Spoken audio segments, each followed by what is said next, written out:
Hi hello how are you welcome to my channel Leela Veera. ఈ రోజు మా బాబుకి ఫ్రైడ్ రైస్ అయితే చేయాలనుకుంటున్నాను. ఫ్రైడ్ రైస్ ఏ విధంగా ప్రిపేర్ చేస్తున్నాను ఈ రోజు మీకు చూపిస్తాను. పెనం మీద ముగ్గురు పెట్టి అందులో ఆయిల్ పెట్టి స్టవ్ వెలిగించాలి.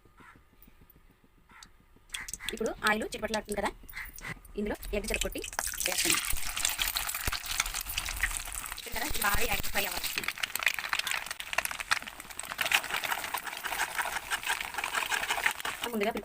ఇప్పుడు మనం ముందుగా ప్రిపేర్ చేసుకున్నాం పచ్చిమిర్చి, క్యాప్సికము, ఉల్లిపాయ ముక్కలు ఉన్నాయి కదా. ఇప్పుడు దానికి తోడు జాపత్రి, మరాఠీ మొగ్గలు, లవంగ మొగ్గలు, దాల్చిన చెక్క మాత్రం పొడి అయితే వేస్తాను.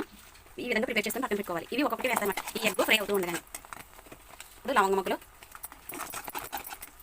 జాపత్రి, మరాఠీ మొగ్గలు ఇవి ఇలా వేగుతూ ఉండగానే ఇవి బాగా ఫ్రై అయిన తర్వాత మనం ప్రిపేర్ చేసుకున్నాం ఇంకా మిగతా వేసుకున్నాం. ఇప్పుడు ఈ ఎగ్ ఫ్రై అవ్వడం చూసారు కదా. ఇప్పుడు ఇందులోనే ఒక్కొక్కటి వేసుకుందాం, ఒక్కొక్క ఇంగ్రీడియంట్ వేసుకుందాం. ఫస్ట్ ఉల్లిపాయలు, పచ్చిమిర్చి, క్యాప్సికమ్ ఇవి వేసుకున్నాం కదా. నెక్స్ట్ ఇవి బాగా ఫ్రై అవ్వాలి. నేను దాల్చిన చెక్క పొడి అయితే వేసుకుంటున్నానండి. నేను చెప్పాను కదా ఇది ఇందాక వేసుకోవాలి పొడి కాబట్టి ఈ టైంలో వేస్తున్నాను కదా. దీంతో పాటు మీకు పుదీనా కానీ అవైలబుల్గా పుదీనా ఉంటే కొద్దిగా పుదీనా కూడా వేసుకోవచ్చు. ఇవి బాగా ఫ్రై అవ్వాలి.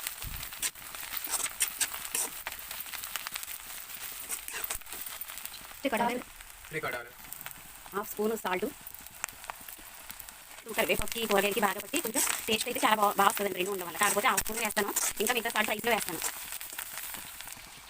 ఇవి బాగా ఫ్రై అయిన తర్వాత ఇవి బాగా ఫ్రై అయినాయి కదా. ఇప్పుడు ఇందులో రైస్ వేసుకోవాలి.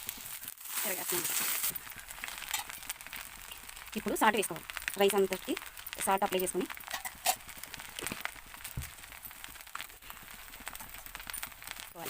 రైస్ పట్టేలా కలుపుకోవాలి. ఇప్పుడు బాగా కలుపుకున్నాం కదా. ఇప్పుడు దీని మీద 2 minutes డిష్ మూత పెట్టి ఉంచాలి. ఇప్పుడు మనకు కావాల్సిన యమ్మీ ఫ్రైడ్ రైస్ రెడీ. ఇప్పుడు ఇది టేస్ట్ చూద్దామా?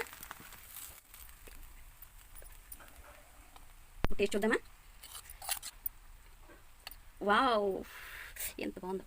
సూపర్. సాయి చూడ.